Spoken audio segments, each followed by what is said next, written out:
Hi, I'm Jamin Deese. And I'm Paulina Falaiva. And we're doing our C-SPAN video on teen pregnancy. Okay, stop now.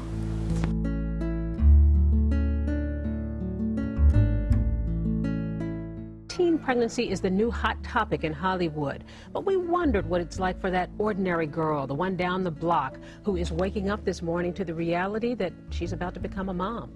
I was shocked at first because I wasn't really expecting it. First you're like, okay, this totally ruined my dreams. I was freaking out. My future and my school, I was terrified.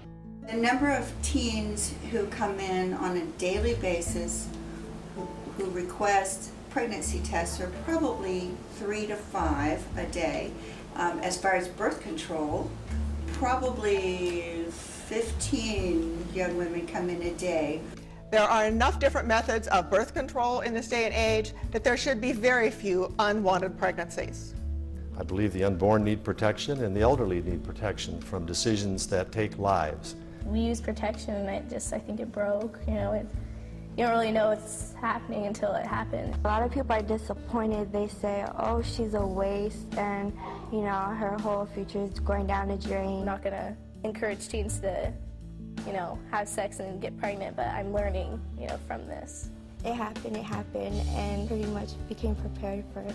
I think one of the main consequences is the teens don't get to experience their teenage years as a teenager. All of a sudden, their role changes to a very traumatic role, a role of mother.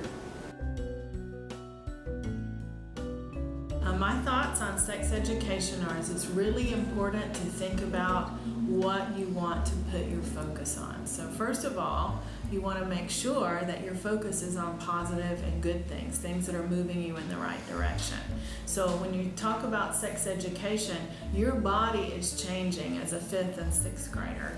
And as you get older, you have things that are going on that you really don't understand. So it is very important that you are able to freely talk with your parents, with your peers, or with your teachers about all those changes and how you're feeling and how it's a normal process of life. As far as sex education and birth control, it's not the responsibility of the federal government. It's not the purview of the state government or any government.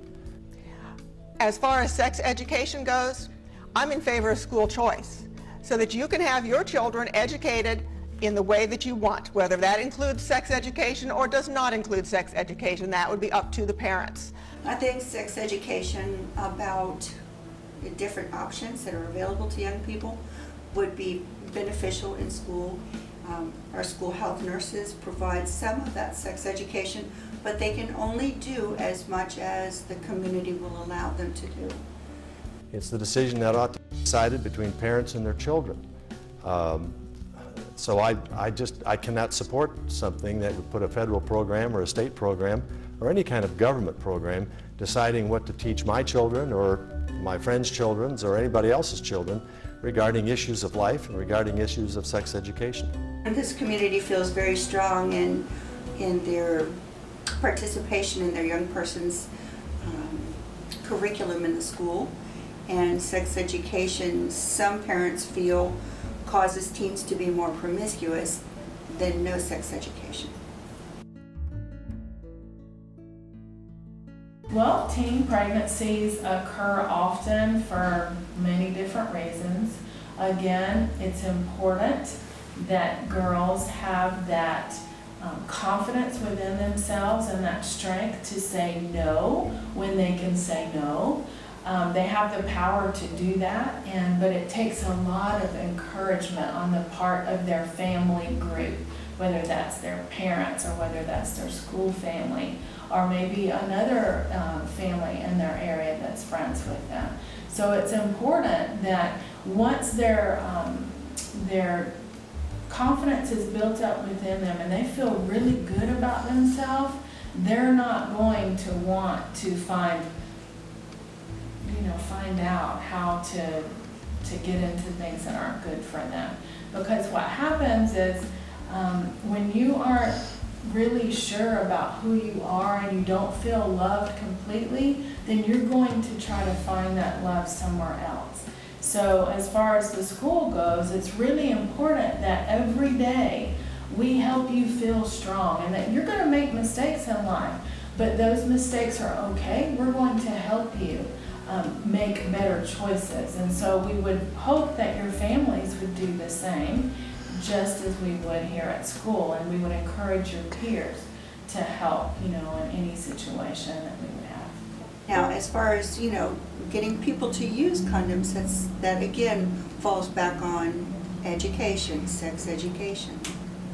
So we can encourage it. It's still up to the teen to make the choice, just like it's up to the teen to make the choice about any other type of birth control. Community participation in education would be a good thing the government could do. Personally, as a parent, I found the earlier, the better, that you talk to your children about these issues when they're still willing to listen to you before they hit the teenage years. And I would like to see abortions down as low as possible, rare, safe, but never paid for by tax dollars. I think that pro-life folks and pro-choice folks should be working together to cut down on the need and or the feeling of need for an abortion. This argument has gone on and will continue to go on. So the more we can do to work together to reduce the number of unwanted pregnancies, which will in turn reduce abortions. Mr. Coates and I agree that it's all life. Respect the unborn, respect young children, and do what's right for the elderly. All life should be respected. And I think however we work together, whether that's working together to talk about birth control and sex education, we have to have all the arrows in the quiver to do this so that a woman or a young girl isn't forced into the time to when they have to make a decision whether to terminate a pregnancy.